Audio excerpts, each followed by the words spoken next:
Barak Yahweh, Barak Yahweh Shah, Yahweh Bahashim, Yahweh Shah, Bahashim, Bahadash. All praises, honor, glory, love, respect, faith, and power, and trust, and all credit to my Heavenly Father, Yahweh, and my Heavenly Big Brother, Yahweh Shah. Thank you so much for what you've done, what you're doing, and what you're going to do. Double honors to your apostles and elders and bishops of GMS, Great Millstone, who I learned from, and all the men scattered all over the world, teaching this truth. And none but the truth in the name, spirit, and power of Yahweh Bashim Shah, trying to put a spiritual bug in you Hebrew Israelites' ears, you so-called blacks, Latinos, Hispanics, Native Americans, Seminole Indians, and you speckled birds. And what is a speckled bird? That be a Hebrew Israelite that look like some of the heathen nations, like for example, a Hebrew Israelite that look like a so-called white person, or so-called Chinese person, or so-called Indian person, etc., etc. I got some videos lined up about war. I'm going to play these videos. And I'm going to get into the scriptures my best ability, say whatever God say through spirit and power, Yahweh Shema Shah, the Holy Spirit, the Kurhak, gosh, Lord, wouldn't be on. Let's get it. Moving on, two general aviation aircraft were intercepted by the US F-16 fighters after entering temporarily restricted airspace over Bedminster, New Jersey, where President Trump was attending a golf tournament. Now, the North American Aerospace Defense... And this was 2 days ago. I had it on my playlist for a little bit too long. But whatever, I'm still addressing and playing it. Command of the NORAD said that the fighters safely escorted both aircraft out of the restricted airspace. The command did not, however, say whether the pilots had entered the area by mistake, saying that the Federal Aviation Administration, or the FAA, would determine that. Pilots, remember, are required to check the FAA notices for temporary airspace restrictions. The White House has not yet commented on this incident. Trump was due to return to Washington from Bedminster on Sunday. The incident comes as the FAA reviews a separate safety issue involving Marine One, which is Trump's presidential chopper. Marine One took off from the White House last Tuesday while commercial flights were still operating at nearby Ronald Reagan Washington National Airport. Air traffic controllers had not paused those flights as required under rules introduced after a fatal mid-air collision last year.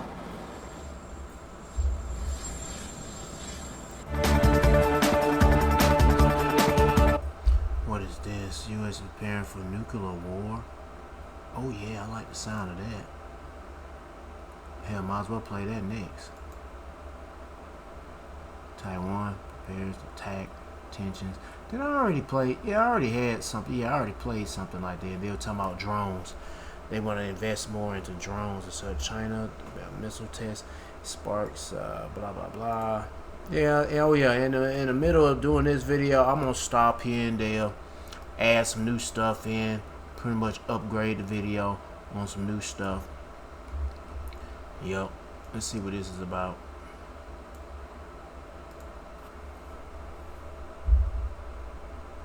Come on, bro. America is preparing for the end of the world. At least that is what their actions suggest. The US Navy is buying new aircraft, a secretive plane meant for new... America's preparing for the end of the world, well, but the American citizens ain't. Or shit, they ain't prepping them up for a nuclear disaster. Cause shit, the nuclear disaster gonna be, you can't even, you won't be able to avoid the shit. What am I saying? The nuclear disaster coming from America, it's unavoidable. Cause it's gonna be everything destroyed. They don't even sound right. It's like everything gonna, it's like I can't even hardly talk. Everything gonna be obliterated. How about that? I'll say it like that, because I was kind of hesitant, stuttering when I said everything gonna be destroyed, but everything gonna be obliterated. It's gonna be destroyed in this bitch. You can't prepare. These niggas will fly to their bunkers, but you American citizens are fucked if you left behind, especially you 2/3 Israelites. And really, all you American citizens, you heathens, left behind, hell, you stay here, y'all ass gonna be destroyed. But you 2/3, if you get left behind, you gonna be destroyed. Anyway, let me get back to the video. I'm talking too much. Nuclear war. That is why it is called the Doomsday Plane.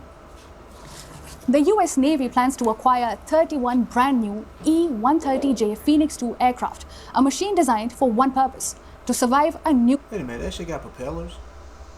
I guess so. Nuclear attack, and then order a counter-nuclear strike. The E-130J is not a bomber. It can't drop a nuclear payload by itself. Rather, it has a role far more important. The aircraft is a nuclear command and control center. It talks to America's submarines, and it issues directions for a nuclear attack. So why is the US buying 31 of these aircraft? Well, yeah, I believe they're propellers, so you probably can't pick up I don't know. They're not really stealth, but jets, I think jets put off too much heat. I don't know, but whatever. Is Washington preparing for a nuclear Armageddon? Let us first tell you about the plane itself. The E-130J is an airborne command and communication aircraft. It is based on the C-130J Super Hercules platform. It can operate from a wide range of airfields, including rugged airstrips in icy conditions, and even makeshift runways in the desert. But the E-130J's primary purpose is to execute what is called a TACAMO mission. TACAMO stands for Take Charge and Move Out. The TACAMO mission is solely the responsibility of the US Navy. If there is a nuclear war and the US loses its land-based command centers, the doomsday aircraft like the E-130J is deployed. Using its advanced sensors and antennas, it communicates with deeply submerged ballistic missile-carrying submarines and orders a retaliatory nuclear strike. Basically, if the US mainland is hit by a nuclear attack and even the underground bunkers are destroyed. Well, shit. America ain't gonna just hit by one nuclear attack. It's gonna be hit by many, millions. Millions of warheads raining down on this bitch. But anyway. Destroyed, this aircraft ensures that the chain of command for nuclear retaliation is never broken and that a Well, of course, America gonna let off some shots too. counter-nuclear attack is launched. That is what is called a second strike capability. So the E-130J plays a crucial role in achieving that, and the US Navy wants 31 of them. But why is the fleet size being doubled? The US Navy already operates a fleet of doomsday planes, which includes 16 Boeing E-6 aircraft. They have been operational for almost 3 decades. They are now old, rusty, and unreliable. So, yeah, just like all the other equipment they've been using. It's old, outdated, rusty, slow. they are being replaced with the newer E-130J. The US Navy will now have 2 doomsday squadrons, and the aircraft can be spread out, increasing the chances of being airborne in case of a nuclear war. More aircraft also means increased operational readiness. Nuclear command systems depend on redundancy. If one aircraft is being maintained, a backup should be airborne.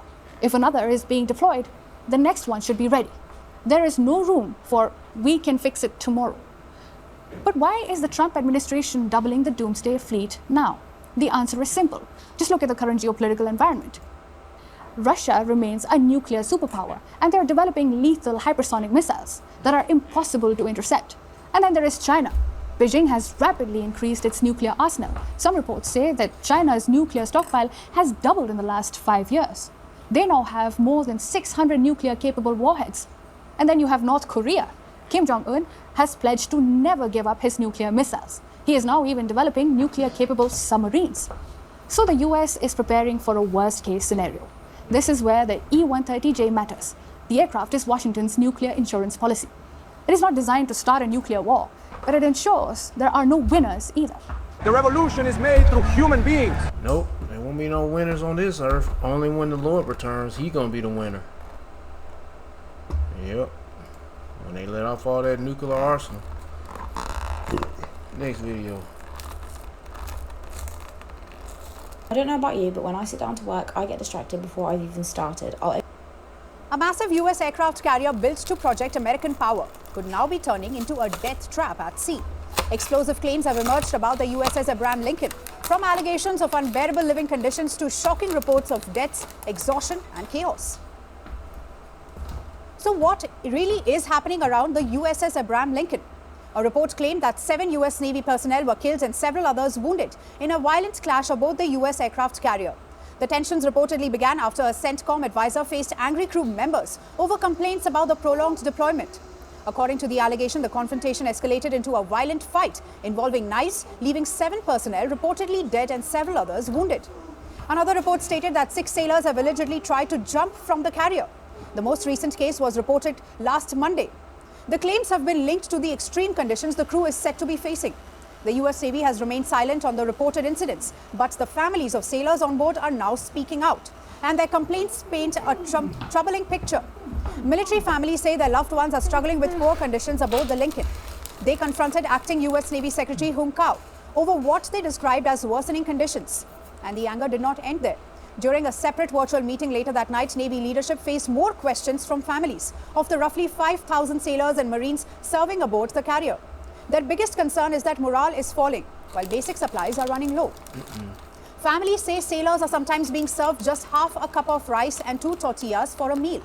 The ship's store, they claim, often runs short of basics like soap, deodorant and toothpaste. But food and supplies are only a part of the story. Crew members are reportedly working long, exhausting shifts, with some rarely getting a full day off. Then there are the living conditions. Broken toilet. Man, this ain't how you supposed to treat your servicemen and women. That's pretty fucking sad. Moldy showers with no hot water. And according to families, no laundry service for weeks. One parent reportedly said his son had even seen holes worn through the ship's deck. Oh. For the sailors living through it every day, this is far more than an inconvenience. Several troops' family members have come forward sharing the living conditions. Listen to this. The morale is not good. Apparently, the ship's doctor or therapist said they need to hit port soon, or people are going to start, losing their minds. It's the most dangerous place in the world already, and now you're grinding it out, day in and day out, with no breaks. It's an environment that's ripe for accidents. Now the USS Abraham Lincoln is a Nimitz-class nuclear-powered aircraft carrier. Think of it as a floating airbase and command center, capable of operating far from American shores. Commissioned in 1989, the 36-year-old carrier is the fifth ship of its class. The Abraham Lincoln has been deployed for 263 days and is currently operating in the Indian Ocean, where its primary mission is to enforce an illegal naval blockade against Iran. It left Naval Air Station North Island in San Diego in November last year. The carrier has spent 208 consecutive days at sea, the longest continuous deployment of any US aircraft carrier in the modern era, apart from a brief stop in Oman in July. The roughly 5,000 plus sailors and Marines were initially expecting what families understood to be a normal 7-month deployment. But that plan changed. The deployment was extended twice, and there is still no fixed return date. However, these complaints are not entirely new. In April, US War Secretary Pete Hegseth pushed back against reports of food shortages aboard the USS Abraham Lincoln and USS Tripoli. He dismissed those reports as fake news. And them niggas don't give a fuck about them. Now, months later, families are once again raising concerns about basic necessities. And alongside those complaints are far more serious reports suggesting sailors attempted to jump. The Navy has not publicly confirmed these claims, but with thousands of sailors and Marines still at sea and no clear return date in sight, concerns over the Lincoln are only growing. The ship was built to carry America's war into distant waters, but now the biggest battle may be brewing inside the ship itself. It's a damn shame. Got another video about this shit. Or another video about what's going on with another warship. I don't know. Some more of these videos about this shit. Man, goddamn, I just skip this fucking ass.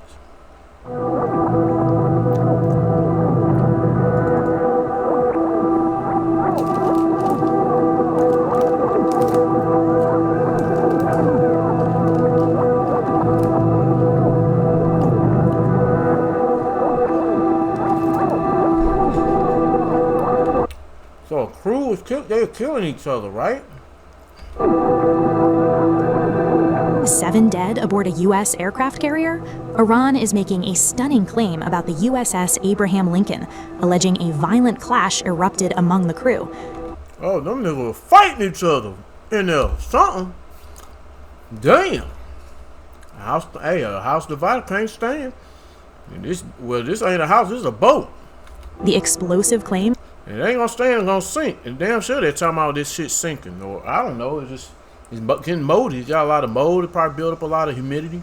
This food shitty. The toilet stopped up. Boy, it ain't looking good for America. Shit. Ain't looking good for America. Woo. Good.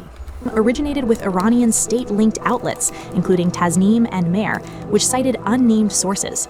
According to those reports, growing anger over the carrier's prolonged deployment and alleged poor living conditions boiled over into a violent confrontation. The reports claim a U.S. military official boarded the USS Abraham Lincoln to address complaints from the crew. During the alleged speech, sailors supposedly booed and protested, with some reports claiming bottles were thrown.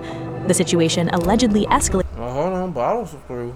So, did they pull out the bang-bangs and pow-pows and the pew-pews? Into a fight involving bladed weapons.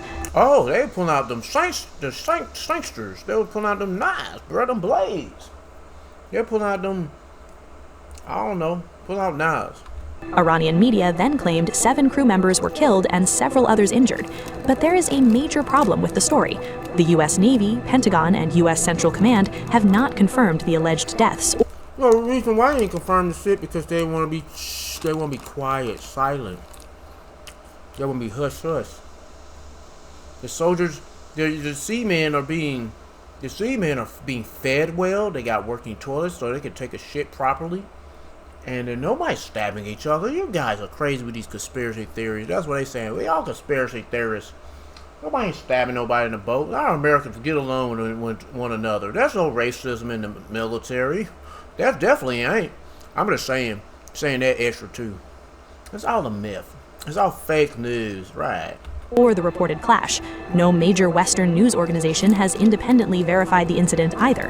What has been independently reported is a growing dispute over conditions aboard the carrier. The USS Abraham Lincoln has been deployed for months supporting U.S. military operations. No, I don't know if it really happened, but I'm just, once I'm hearing it, I'm just making use of this shit, like fake, yeah, you know what I'm saying, you're gonna talk about it, you're gonna make fun about it. It's like, damn, America is so divided. Even the military, of course. In the region, putting enormous pressure on its crew. Families of sailors have described exhaustion, low morale, and difficult living conditions. They have reported issues including mold in showers, broken toilets, periods without hot water, laundry problems, and complaints about limited food and basic supplies. There have also been serious concerns about the mental health of sailors after such a prolonged deployment. The U.S. Navy, however, has pushed back against claims of... let's get back to the other. Let's get to another video. Not get back to them, but let's get to another video. Because we already heard about that shit, about the mold and the unliving conditions. But hey, well, let's see what Savvy Sev got to say about this news, about this 7 people got killed on the ship. If it loads up, do you support Israel and the Jewish people? Goodness gracious, can you fucking go away, woman?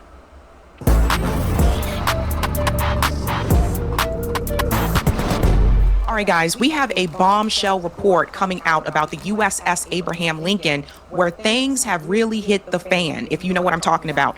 First and foremost, we want to get into what has been described as hostile conditions aboard that ship. You got to remember those soldiers have been there for quite a long time. We were talking a little bit about this with Colonel Wilkerson as well. I want to start there, and then I'm going to get into what is being reported right now, that there are U.S. troops that are now killed, that have been killed aboard that U.S. carrier. Let's go ahead and get started here, where parents are complaining about their children and the conditions aboard that ship. Go ahead and dive in here. Those family members are outraged by the horrific conditions on board the USS Abraham Lincoln. They describe long workdays, moldy showers, food shortages, and sailors running out of toothpaste, deodorant, and soap. They say their loved ones, our service members, are so exhausted after 9 months at sea, fighting a war with no end in sight, that they fear it could lead to deadly mistakes. Here's how one mom describes her own outrage and the conditions she learned from her son. In this other ship, they talking about soldiers trying to jump ship or jump overboard. Jump overboard. But where are they at? Are they somewhere near the land? If they ain't, then y'all fuck. Shit, you're gonna be swimming with the sharks, nigga. And the orcas, the killer whales, and the whatever hell else out there that can tear your ass to pieces. Over email. Food obviously has been scarce. All he's really told me is there's a time where he was only eating half a cup of rice and 2 tortillas. The morale is bad. You're not being able to shower. They don't have toiletries. You know, they're having to share stuff. They're exhausted. Trump doesn't want the bad publicity. He knows that you can't tell me he does not know what's going on over there. You cannot tell me that he does not know that they don't have food. He knows. He knows. Pete Hegseth. Send Pete Hegseth over there. Then you come tell us that everything is okay. Because what we're hearing from our children or our spouses or whomever is not that. So this is not good, because now you have the parents complaining and speaking out. And this is another thing I add again. Do not join the military. Like, this is insane. They've been at sea for a long time, and that is obviously going to wear on you at some point in time. But not having toiletries, running out of food, these are not good conditions for anybody, regardless. Soon, they gonna cut off communication, so they can't even talk to their parents. From all branches, like nobody can communicate with anybody on the outside. Fuck you niggas, go and fight. And then, sedition among men, hopefully, will go down, maybe. I don't know, but I know damn well division is building up more and more. House divided can't stand. Of what the job is, and the U.S., I would say, U.S. government And depending on what type of corporate media, right? Like MS Now tends to be a little bit more left leaning. So because Trump is the president, they're going to call it out. I would imagine if this happened under a Democrat president, they probably would not. So that's how this works. But the reality is the U.S. government is trying to hide this information. Donald Trump and Pete Hegseth want you to believe that everything's going fine and that the U.S. is winning. They're not. You have U.S. soldiers there out at sea who've been there for God knows how long, who are running out of food. No toiletries. These are the conditions that they are dealing with. So for everybody watching, especially younger people, if you were thinking about joining the military, and I say this as someone who comes from a military family, don't do it. Yes, they offer you benefits. Yes, they say, yeah, don't work. It's not worth it. It's not, definitely ain't worth going against the, hey man, you join the military, eventually you're going to be fighting against the Lord. Oh yeah. And the Lord going to kill your ass. The angels, the 144,000, if you live long enough, they going to kill your ass. And when you see them going to war, hey, they going to kill your ass. Because you join Esau's army, and plus you probably take the mark. You're going to have to take the mark of the beast if you want to continue on with the, being Esau's bitch in the military. Because you nothing but Esau's bitch. You got to take the chip, and then the Lord going to really fuck your ass up. We'll pay for your college. Yeah, you'll get TRICARE. Pay for your college. There ain't no more college, nigga. Shit. Which is amazing health care. We'll give you housing. Yes, there's all of those things. Oh, shit. Housing? You got a lot of homeless vets out there, whatever. But at what cost? Yeah, them niggas can't even hardly give you enough money to help support. They like say a soldier or somebody in the military or whatever branch can't afford to support their family with the chicks they bring into their home or their household or whatever they family and shit. And this inflation got them kicking their butts. What's the military whatever branch they of? They give them advice about what solutions can their family do, like say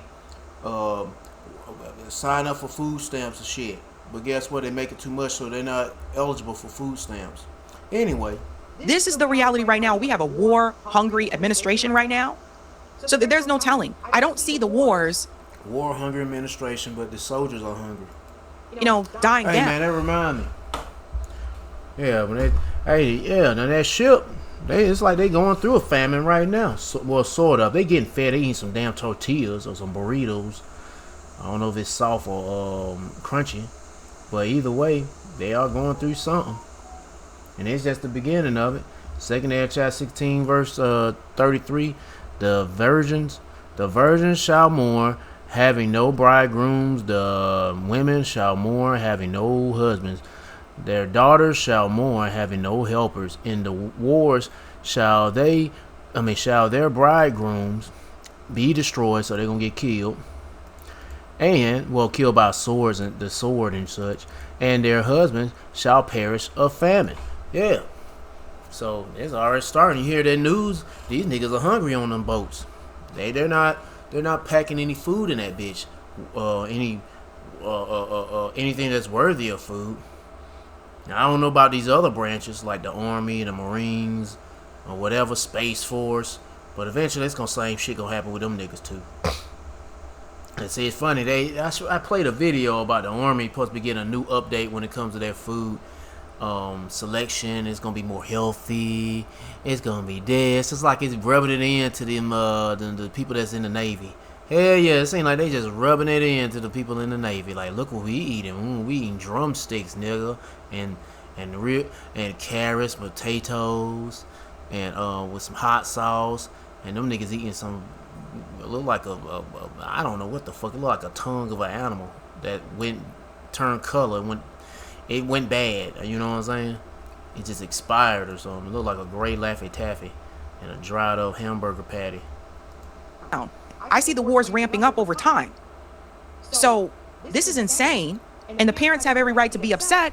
But the reality is, when you sign up for this type of job, when you join the military, yeah, they make all these promises to you, but you are essentially risking your life. Yeah, you're basically their bitch now.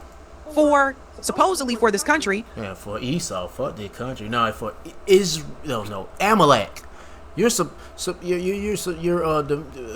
risking your life. You're a sacrifice to Amalek, the baby dick sucking Jewish faggot fuckers. But you're risking your life for what? For Amalek. For what? Amalek. AI-powered RTK accurate auto mapping, real-time obstacle avoidance. What the fuck is this, a lawnmower? I guess, yeah. I'm going to bring into our coverage Pentagon reporter Priya Shri. All right, what is she going to talk about the 7 people getting deleted on the boat? 250 without a port of call. That's unheard of. Normally they would go to port every 3 to 6 weeks. They have not been to port in 38 weeks. Keep in mind there are 52 weeks in a year. I got a customer. I don't know when I'm supposed to cut. I'm supposed to cut her yard sometime this week. Her son is on one of them ships, and she haven't heard from him in a while. Yep. And yes, the showers are moldy. They're eating basically like a gruel kind of slop at this point. There's no deodorant. There's no toothpaste. My nephew has a friend on board there, and I was basically hearing updates last week when I was in the States. Now, because we'll get into the article. Yeah, I'd rather hear this. Let's see what this. Oh, even Press TV reporting this. A little bit more. This is what happens when people do not have. But they say that it might not be true because it comes from Iran. Their needs met. They are fighting each other, right? So you don't have to. Oh yeah. Especially here, when your needs ain't met for all these American citizens, it's a big old experiment on that ship now. It's pretty much what they're gonna do when shit gets really bad. It's gonna be a side against this side. There's gonna be so many people divided on that boat. People gonna be killed. Some of them probably might start eating each other. Heck yeah, being out in the sea for so long. Shit.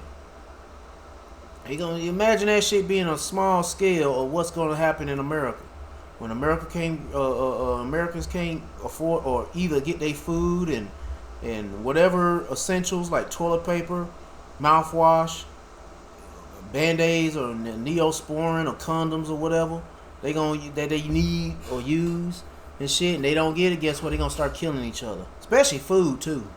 I did say food, water, and especially electricity, medicine. Oh man, they're gonna kill each other for all that shit. Toothpaste. You stand in line and you don't have toothpaste when you get to the front of the line, but maybe the people ahead of you did get toothpaste. So now it's like, give me your toothpaste. I need to brush my teeth. Wait, you got soap? You got shampoo? That more division. They're gonna want to kill each other.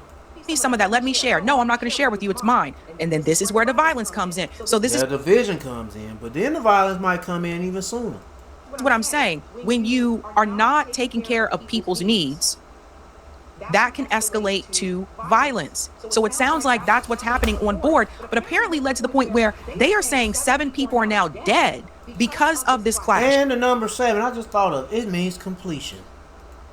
This is what is happening, folks, with our military, with our tax dollars. Under this administration, this is what is happening. It's not just what they're doing to Iran and the people there, what they're doing to the Palestinians in Gaza, the West Bank. This is also what they're doing to American soldiers. This is how they treat them. And this is what I was trying to tell you. If they're not willing to have... Imagine soon American soldiers are going to turn against their own, the authorities. I love it, bro. I love it. You got to love it, bro. You don't love this thing, what the fuck is wrong with you? Decency or dignity for the people, they're killing a bar, these kids. What makes you think they're going to have decency for us? They don't. Wild stuff. The tensions reportedly began after a CENTCOM advisor faced angry crew members over complaints about the prolonged deployment. According to the allegation, the confrontation escalated into a violent fight involving knives, leaving 7 personnel reportedly dead and several others. Oh yeah, this is what I just prayed not too long ago. But I'm so hyped up about this, but it might not be true. Then again, it might be. Because how the hell was it Iran get this news? They probably have somebody on the inside reporting this to the that whoever they reported to. Then you got spies. There's spies everywhere. Even U.S. got spies in other countries. Wounded. So at this point, this is like jail conditions. And I was thinking about that shit too. Heck yeah, I was thinking about that. And definitely they're on a boat, isolated from, I don't know, hundreds or either 1,000 miles away from land. Shit. People are they haven't ported anywhere in a while, in weeks. Knifing each other. That's what they're dealing with now. This is not a ship. This is a prison. And you basically had a prison yard fight. That's what's happening there. 7 people are dead. Allegedly. Another report stated that 6 sailors have allegedly tried to jump from the carrier. The most recent case was... yeah. Matter of fact, let's go ahead and get to that one. But hold on, before I do... Dawn, where is it? I see what's going on. But like I said about this is division. I love it. I love it, I love it, I love it. Mark chapter 3, verse 23. And he called them unto him and said unto them in parables, how can Satan cast out Satan?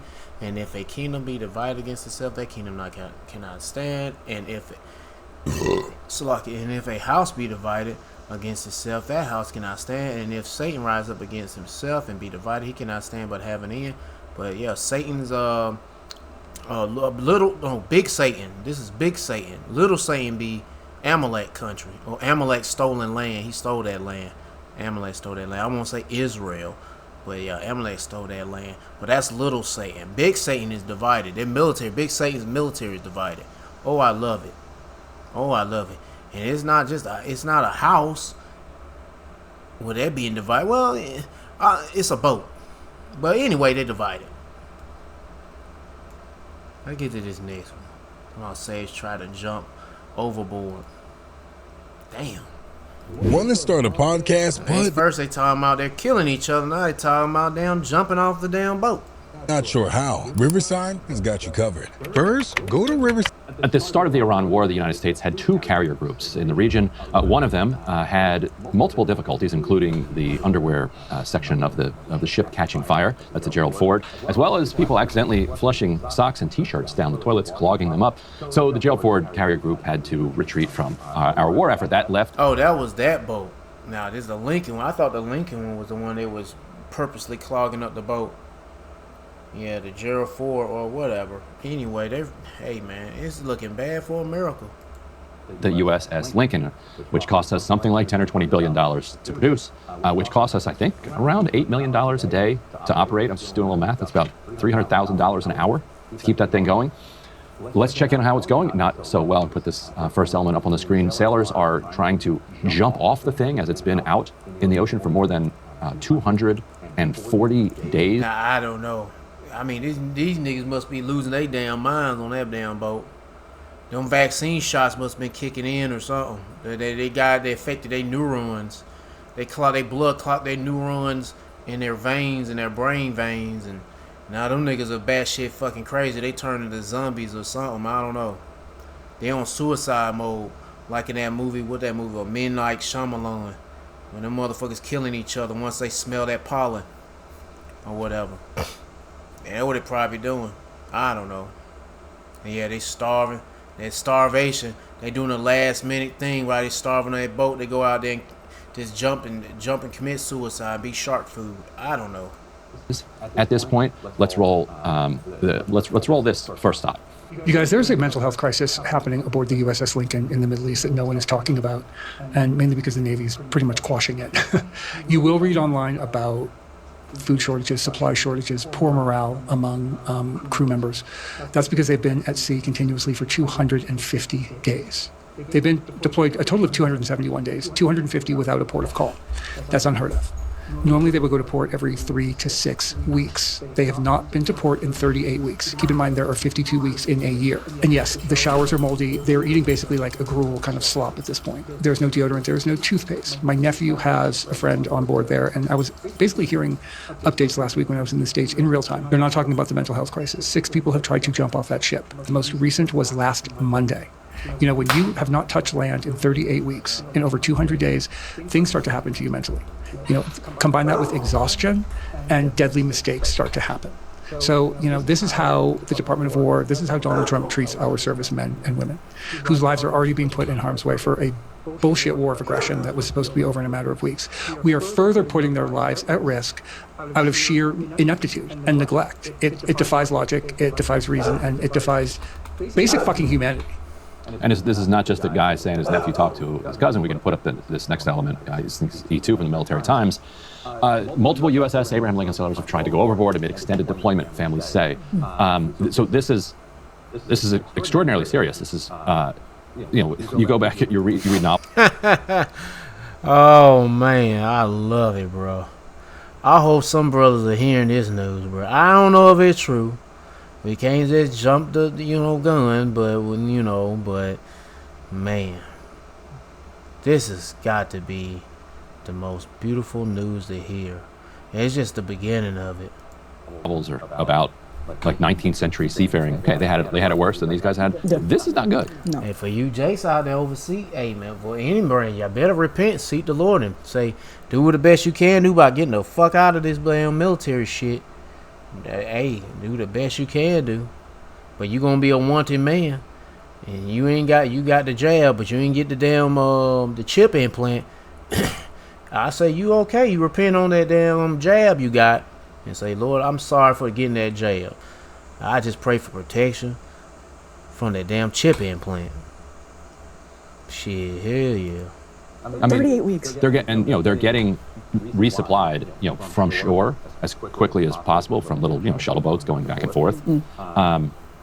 But this is getting dark, and this is what the U.S. has. Hey, soon like it's gonna be cannibalism on those boats. Threaten Iran with as it's going into these negotiations. And shit. Oh man, all them countries ain't gotta worry about going to war with America out in the sea, because America gonna be going to war with themselves on them damn boats. Negotiations that aren't exactly happening, right?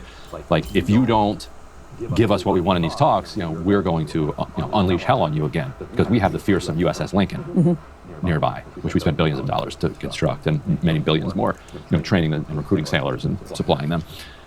And if you're looking at this, you're like, I'm not so sure this is in fighting force. If it has already moved significantly out of close range of Iranian missiles, which undercuts the whole point of having an aircraft carrier group, right? It's supposed to be mobile and get you close to your targets. Now, if they come under drone barrages or other cruise missile attacks, you're going to be the sailors who are in charge of the defense of the ship are not going to be at their peak performance. Clearly not. So Stars and Stripes, which my recollection is the Department of War has tried to sort of editorially assert dominance over, also reported yesterday that there's this massive meeting between families of people who are deployed on the USS Lincoln and Navy Secretary Hung Powell. No, every time I hear her, I like to just keep reminding myself of this bitch named Elliot Page, I think. Also, I gotta get off the topic. Elliot Page. That wasn't her first, but this is her. It used to be. No, that's not her. No, that's her dyke buddy, I think. But goodness gracious, this used to be her. Now it's he. What the fuck? What the? She just, that bitch, I don't see how can you let yourself go like that. What the fuck is this shit? This is what you have in the military too, by the way. This is her. You be walking past, you don't even know this motherfucker got a coochie. You walking down the street, you pass this nigga, you thinking that's a bro. No, it's a hoe. Goodness gracious, man. That what she used to look. Oh no, he used to look like. Or she. I mean, I'm confused here. Go the transition.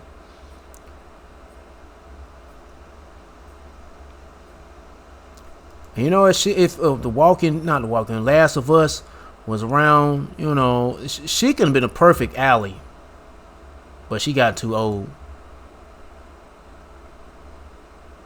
Yeah, somebody her face wouldn't have been the perfect ally for the Last of Us. But anyway, yeah.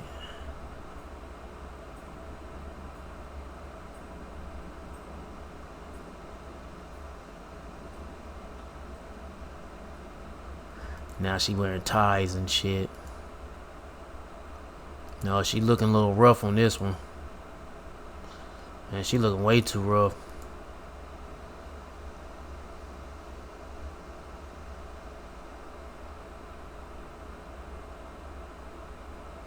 Goodness gracious. But the thing about her was already suspect anyway, because the bitch had a body built like a, she looked like a, I don't know, her body was not built. It was like she got the body of a teenager boy, boy or some shit. Anyway. But now she looks like a man now.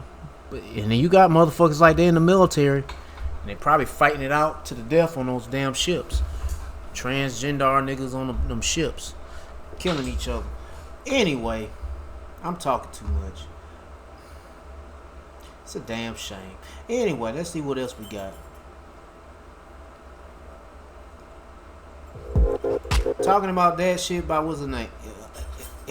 Was it always Elliot Page? No, that's his bro name.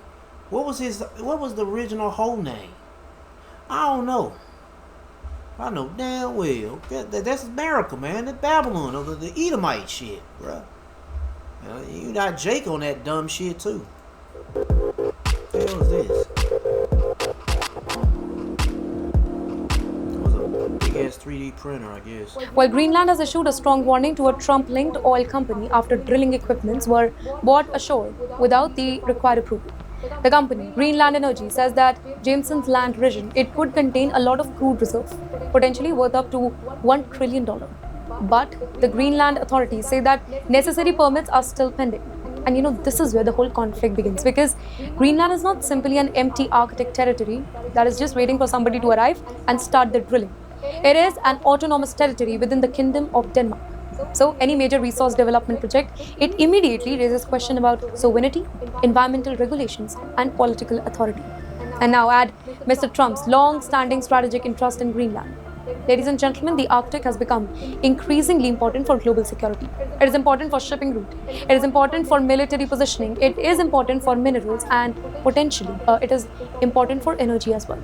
And here, Mr. Trump has also described Greenland as strategically important to his proposed Golden Dome missile defense system. So when an oil company linked to that broader political environment arises with drilling equipment, well, Greenland's authorities, they are naturally paying a close attention here. The dispute, therefore, has several layers here. There is a question of permit. There is a question of who controls natural resources. There is a question of environmental impact. And then there is a much bigger geopolitical question. Who gets to shape the future of the Arctic? For decades, the Arctic was treated as one of the world's most remote regions. And that is now changing. Well, climate shifts are opening new possibilities for navigation. Countries are competing over minerals. Russia has major Arctic presence. The US sees the region as strategically important. Canada has major Arctic interest. Denmark has sovereignty responsibility through Greenland. And China has also been watching the region closely. So the Greenland's oil dispute, it is not just a local regulatory disagreement. It sits inside a big contest over the future of the Arctic. And yes, if the resource estimates are even close to the claims being made here, the economic stakes, they are a lot. But yes, there is an important lesson here. Ladies and gentlemen, having resources does not automatically mean that somebody else gets to exploit them. There are permits, there are laws, there are local authorities, there are environmental rules, and there is sovereignty as well. So Greenland's warning, it could become an important test of how resource competition unfolds in the Arctic. Alright, whatever. Anyway, you got a bunch of Israelites living up in that area. A bunch of Northern Kingdom Jakes. Pets can experience digestive imbalances for many reasons, like diet changes or stress from travel. North Korea has fired a ballistic missile into waters off its eastern coast just days before the US and South Korea are set to begin their major annual military exercises. Our military detected at around 6 a.m. a ballistic missile launched by North Korea from the Wonsan area towards the East Sea. The missile... North Korea still prepping for that. Prepping for launching their swords. Reportedly traveled more than 700 kilometers over the East Sea, also known as the Sea of Japan, before falling into the water. Japan also detected the launch and identified the object as a suspected ballistic missile. Now South Korea and the US are analyzing the missile specifications, as the timing of the launch is particularly important. Washington and Seoul are preparing to start their annual Ulchi Freedom Shield military exercises on Monday. These 11-day drills are designed to prepare US and South Korean forces for a potential conflict with North Korea. The exercises are a regular part of the alliance's summer military calendar. The upcoming Freedom Shield exercises are expected to involve around 18,000 South Korean troops, along with US forces stationed in South Korea. The US has around 28,000 service members based in the country. US and South Korean commanders say their training needs to reflect the changing North Korean threat. That includes the experience North Korean troops may have gained from fighting in Ukraine. US and South Korean forces say they are incorporating those lessons into their training. But Pyongyang sees them very differently. North Korea has long described these joint drills as rehearsals for an invasion. In fact, North Korea has a history of conducting missile tests around the time of US-South Korea military exercises. So this latest launch is being viewed as a possible warning from Pyongyang that it is watching the upcoming drills closely. Experts believe the missile launch could be intended to send a strong signal. North Korea has never simply let a South Korea-US joint military exercise pass without a response. This is a message that Pyongyang is closely watching the upcoming drills and could stage a provocation if it deems one necessary. The launch has also drawn a strong response from Japan. Japanese Defense Minister called the missile test a threat to peace and security in the region. Tokyo says it has launched a strong protest with North Korea through diplomatic channels in Beijing. Now the latest missile test also comes as tensions between Pyongyang and Tokyo have been rising. North Korea has accused Japan of moving I just know these niggas bowing to flags. What the fuck y'all bowing to these flags? Oh, that whatever. Away from its long-standing pacifist posture and towards what Pyongyang calls remilitarization. Japan, meanwhile, has been rapidly strengthening its defense capabilities. Tokyo has increased defense spending, expanded security partnerships, and deployed missile systems to some of its outer islands. The country's leadership has also been warning that Japan needs to prepare for a more dangerous security environment. That has included discussions about improving civilian protection. Japan already has more than 61,000 shelters across the country, according to government data from April 2025. North Korea's military posture has also become more complicated because of its growing military cooperation with Russia. Pyongyang has been providing support to Moscow during the war in Ukraine. Russia has once again used missiles from North Korea in an attack against Ukraine on the night leading into today. Ballistic missiles were fired at Kiev and Zaporizhia from several Russian regions. Unfortunately, there have been fatalities. According to Zelensky, Russia could be preparing to bring in more troops, including North Korean forces. Right now, Putin thinks that additional mobilization and the deployment of troops from North Korea will allow him to drag out this war and increase Russian offensive operations. We are preparing for our own offensive operations and to make it as difficult as possible for Russia to carry out such plans. With the Algae Freedom Shield exercises set to begin in just days, US South Korea are closely watching if this missile launch will remain one of warning or whether Pyongyang is preparing for further military provocations.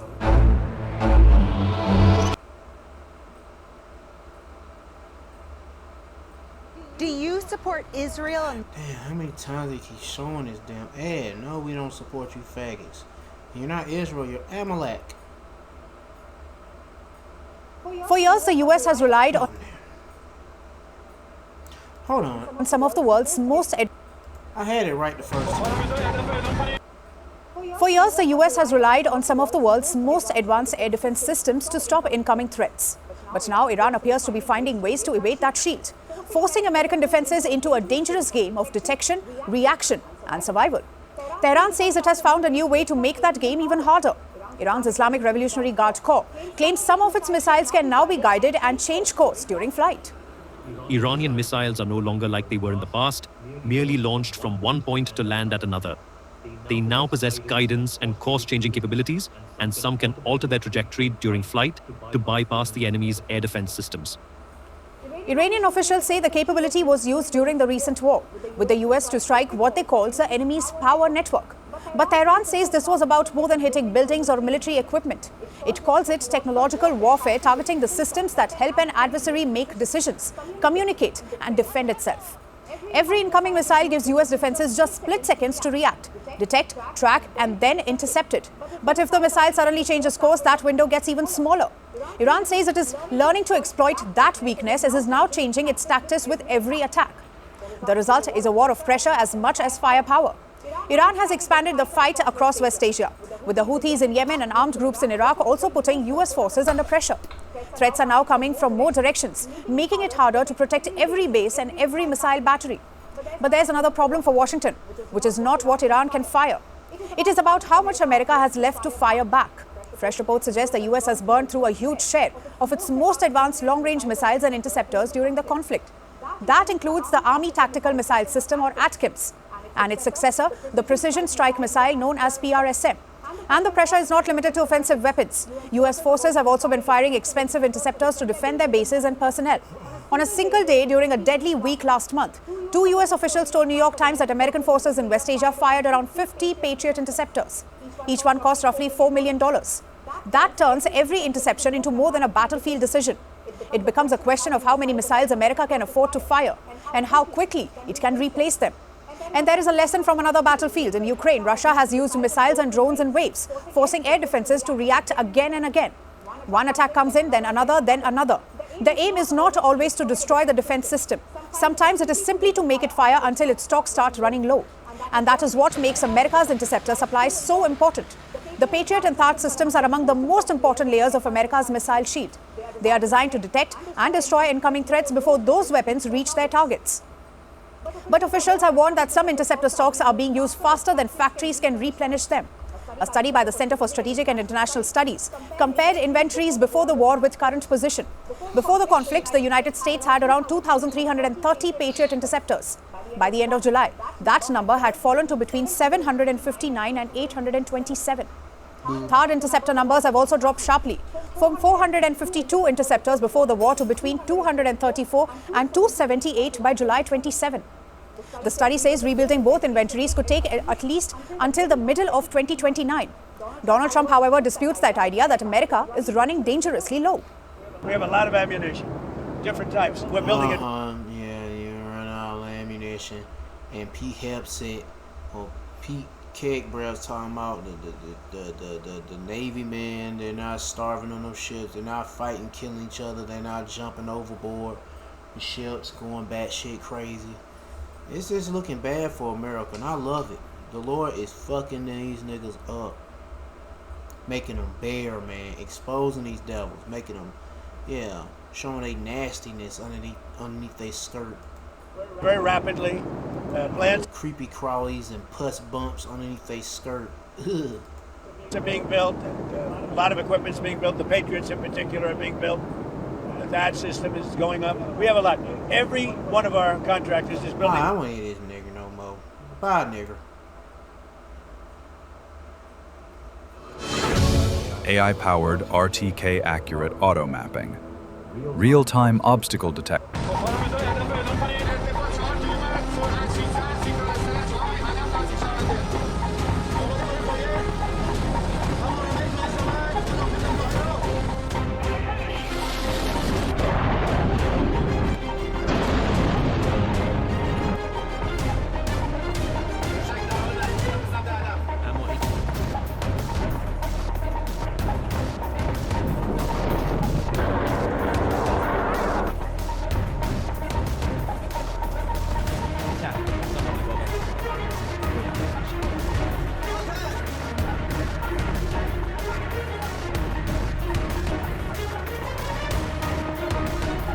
Iran showing off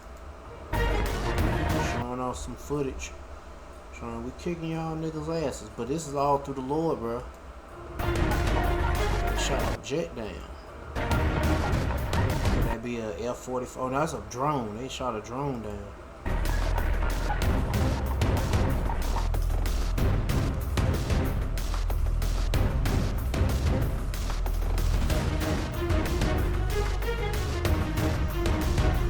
Oh man, they kicking their ass, bro. It ain't looking good for America.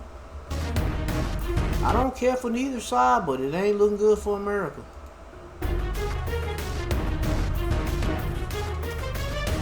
Iran found a crack in America's missile shield, and three thanks to Yahweh Shema Shah. U.S. soldiers paid the ultimate price. A new report details how Iranian forces adapted their missile tactics as U.S. interceptor stocks came under growing strain. According to a New York Times report, Iran launched repeated waves of drones and missiles against U.S. military bases in Jordan during intense fighting in July. The objective was clear: overwhelm American air defenses. Iran reportedly combined cheaper drones and missiles with more advanced weapons designed to make interception far more difficult. Some of the missiles were capable of changing course during the final phase of flight, making their trajectories harder for air defense systems to predict. That created a serious challenge for U.S. forces operating Patriot and other missile defense systems. And then came the breakthrough. On July 17th, during the fifth day of attacks, an Iranian missile reportedly penetrated the defenses around Muwafaq Salti Air Base in eastern Jordan. The missile struck troop housing. 3 U.S. soldiers were killed and more than 100 people were wounded. The fallen service members were identified as first. Oh, it was this? It was long. It was a while ago. I thought this was like recent. This was published 8 hours ago. But Lieutenant Tyler James Feehan, First Class Isabella Gonzalez, and Sergeant Angel S. Rampersad. U.S. officials said American defenses intercepted the vast majority of incoming missiles. Secretary of State the one that killed some of your troops. Marco Rubio summarized the situation bluntly. "We shot down almost all the missiles. One leaked through, but that single missile had devastating consequences." Goddamn! I mean, they showing they talking about 3 or 2 got killed. People got killed. No, there were more than that. The attacks also exposed another problem. America's interceptor stockpiles were being rapidly depleted. According to reporting Giving away to Ukraine is Amalek. cited by the New York Times, U.S. forces had fired more than 1,500 Patriot interceptors during the conflict, while fewer than 1,700 reportedly remained at the time of the reporting. For perspective, the United States produced roughly 600 Patriot interceptors during all of 2025. That creates a dangerous imbalance. Iran can launch waves of comparatively cheaper drones and missiles, forcing the United States to spend expensive interceptors to stop them. Iran also reportedly changed its tactics. Instead of relying only on massive missile barrages, its forces increasingly mixed drones, conventional ballistic missiles, and more maneuverable weapons. The idea was to overwhelm radar systems, exhaust interceptors, and then send more difficult targets through the gaps. Iran also reportedly worked to strike or degrade radar and early warning systems, making the wider defensive network more vulnerable. The result was a rapidly evolving contest between Iranian missile tactics and American air defense technology. And the July attacks demonstrated that even a heavily defended U.S. base could still be penetrated. The Pentagon has emphasized America's overall military advantage, while officials have continued to adapt air defense priorities as the conflict continues. Motor M360. Let's take it out for its first ride. Onto the Russia-Ukraine battlefield. Russia is building a bigger missile as Ukraine runs short of shields. Its deadly anti-ship missile is now rolling off production lines in large numbers. And with the NATO's eastern flank already bracing for Russian escalation, this missile could become a much bigger threat. Our next report decoding this for you.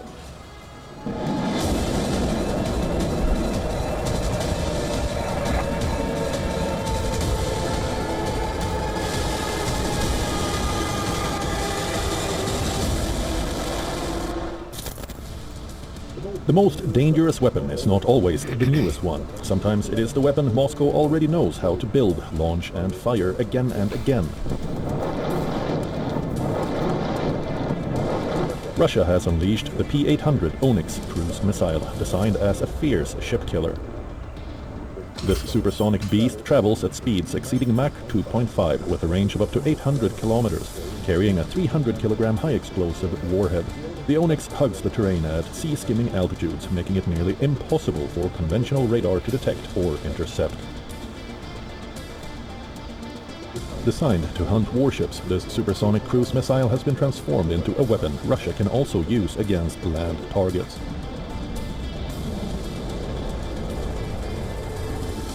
Now Moscow is producing more, and that's what worries Kyiv. Ukraine's military intelligence says Russia manufactured 60 Onyx missiles in the first 7 months of 2026 and 33 Zircon missiles. That means Russia has already hit its annual production target for both systems. Russia has already used Onyx and Zircon missiles against Ukraine.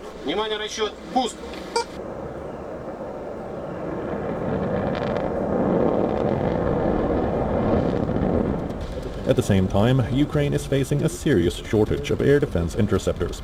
Such is the situation that Ukraine admits that it failed to stop any of the 28 Russian missiles fired on Kyiv last week. 17 people died and over 50 injured in the attack. This is a nightmare scenario. More missiles, more bombardments, fewer interceptors. And now, a missile originally built to destroy ships is being mass-produced for a wider battlefield. The danger does not stop at Ukraine. Poland and the Baltic states are already increasing protection around critical infrastructure amid fears of possible Russian sabotage or false flag operations, a charge denied by Moscow. Russia has warned Ukraine against any provocations against Belarus, which is one of Russia's closest allies. Apart from hosting Russian troops, Moscow has also deployed its nuclear weapons in Belarus. NATO's eastern flank is on alert. If Russia can keep multiplying its missile stockpile, the question is no longer simply how powerful the missile is, it is how many Moscow can fire at once. Bureau Report, WION, World is One. Green Bean Buddy kills pests immediately, even the ones you can't reach. Previously, Green Bean Buddy was only privately available to resorts. The United States and about 40 other countries warned against ballistic missile tests carried out. I had to check that shit out, man. That damn bottles, that stuff. I think 16 ounce. I can't remember how big that bottle. I think it's 32 ounces. I can't remember. That shit was like $50-something on Amazon. I was checking that shit. I was like, man, that shit way too much. Without adequate advance notice. They said that such launches raise the risk of miscalculation and could threaten regional and global security. In a joint statement, the countries called for at least 24 hours notice before the launch of intercontinental ballistic missiles, submarine-launched ballistic missiles and space-launched vehicles. The statement said clear warnings for aviators and mariners should cover expected impact or landing areas. Details including the missile class, launch window, launch area and planned direction, they should also be disclosed. The statement comes after China test-fired a ballistic missile into the Pacific on the 6th of July. Chinese state media described the launch as part of a routine military training arrangement, while the United States said that China had given it only a few hours' notice and provided insufficient details. The Philippines, Japan, Australia, New Zealand and Taiwan, they also raised concerns over the test. Meanwhile, Taiwan has condemned a planned China-Indonesia naval exercise in waters east of the island. The navigation exercise is scheduled for mid-August 2026 as announced by China's Ministry of National Defense. An exact date within mid-August has not been publicly specified. China says the mid-August navigation exercise will involve a Chinese warship and an Indonesian Navy vessel with communication and at-sea replenishments among the planned activities. Taipei, however, has called the drill a military provocation and accused Beijing of trying to create the impression that it controls the waters east of Taiwan. The latest developments highlight growing concerns over military activity and missile transparency across the Indo-Pacific. Washington and its partners say that advance notifications can reduce the risk of misunderstanding and accidental escalation, while China continues to describe its missile tests and military activities as routine training, with missile testing and military drills increasingly taking place in sensitive waters. The demand for greater transparency is now becoming a central regional security issue. USA Facts believes government data should be easy to access, understand, and use. Public data... Very dangerous to be a Russian right now on the ground in Ukraine. The HX-2 essentially finishes the flight on its own and flies itself in sort of a kamikaze attack. This HX-2, or this X-Wing drone, as I like to call it because of its resemblance to Star Wars, and I'm a big Star Wars fan, really shows in this footage Ukraine using it to attack Russian targets. In this most recent footage, the Ukrainian operators have a screen, and what they're doing is they're selecting a target with a little red box around a Russian supply vehicle.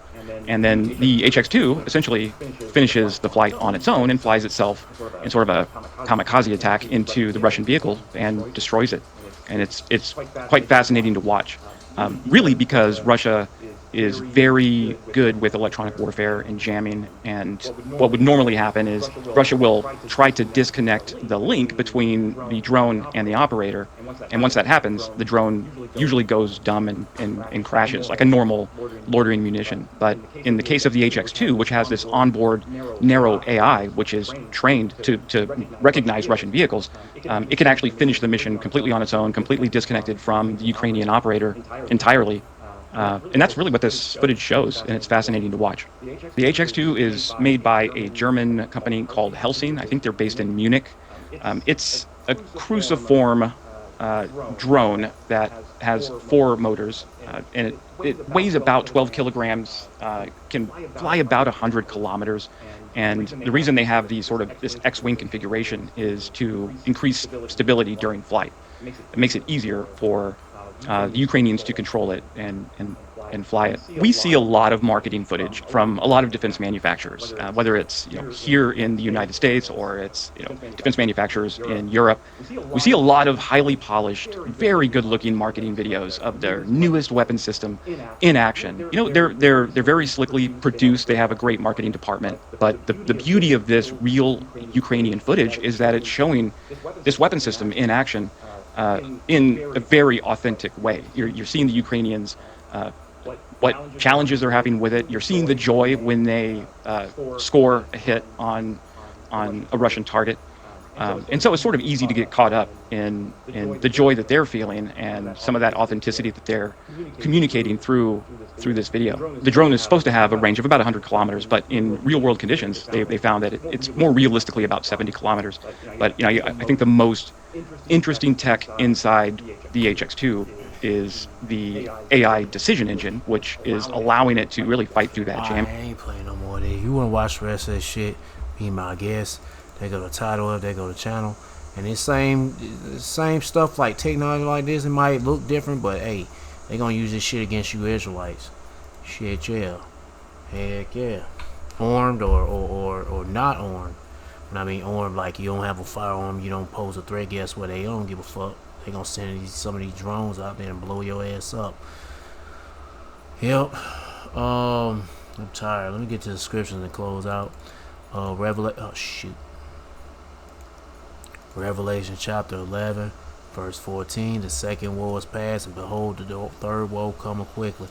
And woe meaning destruction. World War III. And we at it right now. And soon the third woe will come. See, they're talking about North Korea getting prepped up for doing a missile launches and such. Good for them. Keep it up, North Korea.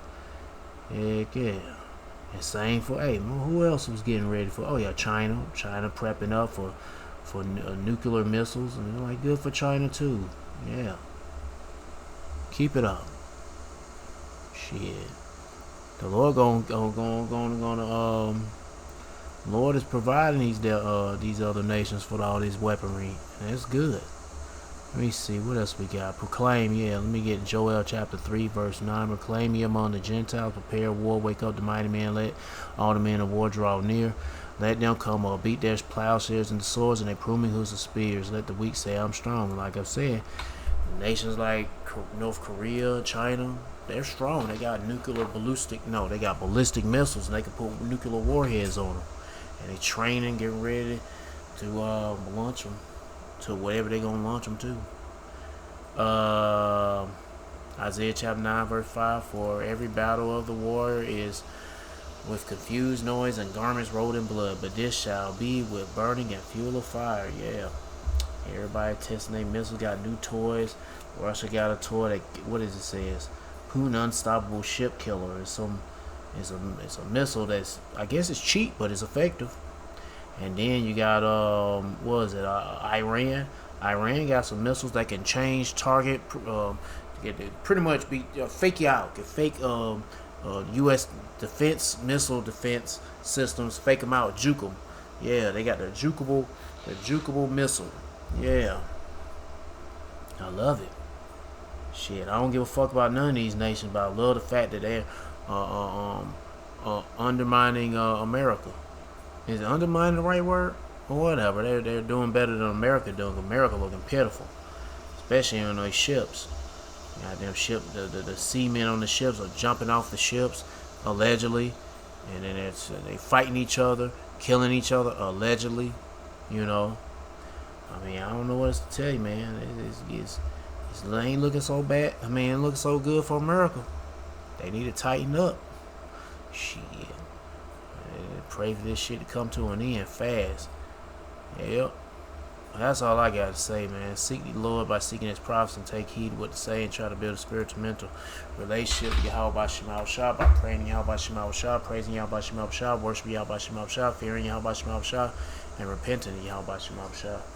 To all the men out there pushing this truth and nothing but the truth. And for the men who ain't like prophesying but listening and praying, trying to do the best they can do, getting close to Yahweh Shema Shah. The men that's not prophets but you're believers. Yeah, man. Keep on keep on doing what you got to do. But for the men who are teaching and preaching, keep on teaching, preaching, and the best you can, and keep your faith and trust on you. How about Shema Bashar? Same for the men that ain't teaching and preaching. They're not prophets. And for the few sisters out there taking heed, keep your faith and trust on you. How about Shema Bashar? Stay humble, stay in order with your man. If you ain't got no man, stay in order. How about Shema Bashar? Peace and bless to the hopeful elect, and all praises to Yahweh, Bahashem, Yahweh Shah. Shalom.